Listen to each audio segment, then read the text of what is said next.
লেবাননে ইসরায়েলের হামলা নিয়ে উদ্বেগ প্রকাশ করেছে যুক্তরাজ্য। দেশটির দাবি মধ্যপ্রাচ্য যুদ্ধবিরতিতে লেবাননকেও যুক্ত করা হোক।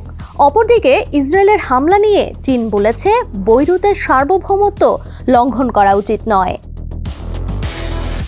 বুধবার রাতে লেবাননে এই যাবৎকালের সবচেয়ে বড় হামলা করেছে ইসরায়েল। এতে কয়েকশো মানুষ নিহত হয়েছেন। চীনের পররাষ্ট্র মন্ত্রণালয়ের মুখপাত্র মাও নিং বলেন, লেবাননের সার্বভৌমত্ব এবং নিরাপত্তা অবশ্যই রক্ষা করতে হবে। সাধারণ মানুষের জীবন ও সম্পদের নিরাপত্তা নিশ্চিত করা জরুরি। মাও নিং আরও বলেন, বেইজিং সব পক্ষকে সংযম প্রদর্শন এবং আঞ্চলিক পরিস্থিতি শান্ত রাখার আহ্বান জানাচ্ছে। গত মঙ্গলবার 2 সপ্তাহের যুদ্ধবিরতি ঘোষণার পরপরই ইসরায়েল জানায় তারা এতে লেবাননের অন্তর্ভুক্তি মানবে না।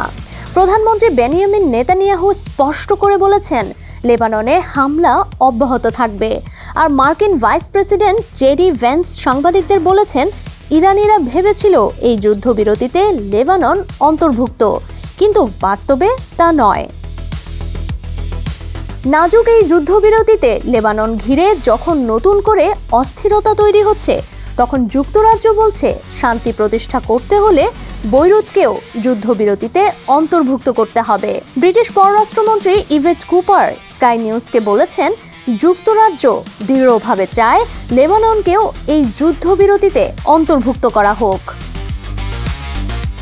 গতকাল লেবাননে ইসরায়েলের যে ক্রমবর্ধমান হামলা দেখেছি তা নিয়ে আমি গভীরভাবে উদ্বিগ্ন।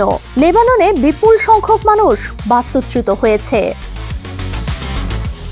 ডেস্ক রিপোর্ট, সমকাল।